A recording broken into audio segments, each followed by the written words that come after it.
নিশ্চিতভাবে এটা একটি শান্তিকর ধারণা, চিরকালীন গতি। কিন্তু আমি কোনো মিথ্যার সান্ত্বনা চাই না,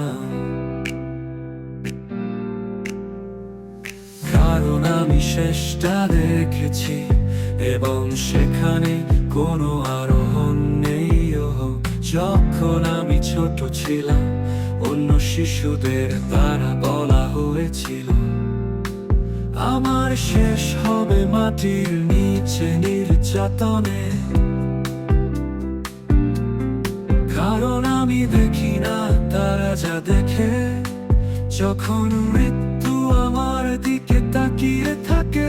আমি দেখি একটি জানালা, একটি সীমা জীবনের জন্য, বা একেবারেই নয়। যদি তুমি চিরকাল চলার জন্য লিভার টানতে পারতে, তাহলে তোমার জীবন আর মূল্যবান হবে কি?